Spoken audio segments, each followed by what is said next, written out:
ভারত এমন এক উপমহাদেশ যেখানে সাধারণ মানুষের জন্য খাদ্য, বস্ত্র, বাসস্থান এখনো পর্যন্ত অপ্রতুল। আবার তার মধ্যে পানীয় জলের সমস্যাও বেড়ে চলেছে নিত্যদিন। ভারতের আর্থ-সামাজিক পরিস্থিতির দিকে চোখ রাখলে এমন বাস্তব চিত্রই চোখে পড়ে। বর্তমানে পানীয় জলের সমস্যার কোনো স্থায়ী সুরাহা হয়নি। মহারাষ্ট্রের মতো দেশের অন্যতম ধনী রাজ্যেও জল সংকটে জর্জরিত একাধিক এলাকার মানুষ। জলের অপর নাম জীবন। জল ছাড়া প্রাণে বেঁচে থাকা সম্ভব নয়।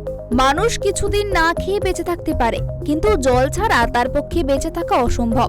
আর সেই জল সংকটে দেখা গেল মহারাষ্ট্রের একাধিক গ্রামে। কোনো রকমে দিন চলে গ্রামবাসীদের। দিনে দিনে বাড়ছে গরমের ঝাঁজ। বৈশাখ মাসে পারদ থাকে ঊর্ধ্বমুখী। বিগত বছরগুলির মতো এবছরেও তীব্র তাপপ্রবাহের মাত্রা খুব একটা কম ছিল না।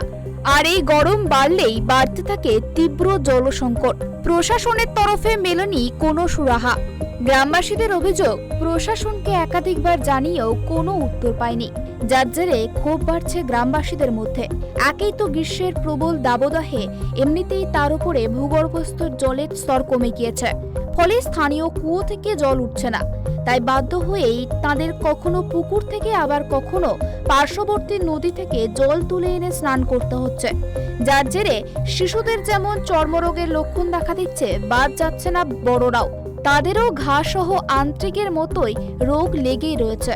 অন্যদিকে চেন্নাই, রাজস্থান, গুজরাট ও কেরালা সহ বিভিন্ন রাজ্যে অস্বাভাবিক জলসংকটে নাজেহাল বিপুল সংখ্যক মানুষ। এমন ভয়ঙ্কর পরিস্থিতি থেকে চেন্নাইকে শুধুমাত্র বৃষ্টি রক্ষা করতে পারে। সম্পূর্ণ ফাঁকা কুয়ো ও জলবিহীন শহর চেন্নাই। রাজ্যের প্রধান 4টি জলধারায় শুকনো। সরকারি জলের ট্যাঙ্ক থেকে 1 ফোঁটা জলের আশায় দীর্ঘক্ষণ ঠাই লাইনে দাঁড়িয়ে রয়েছেন মানুষ।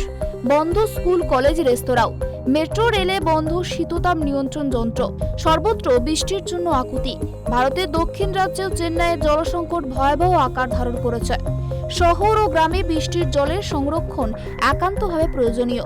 এছাড়াও উন্নত প্রযুক্তি দ্বারা সমুদ্রের জলকেও লবণমুক্ত করে মানুষের ব্যবহারযোগ্য করে জল সংকট দূর করা যেতে পারে। তবে এই ব্যাপারে রাষ্ট্রকে উদ্যোগ নিতে হবে। জলবায়ু পরিবর্তন জনমানুষের স্বাস্থ্য এবং পরিবেশের ওপর ভয়াবহ বিপদ ডেকে আনছে।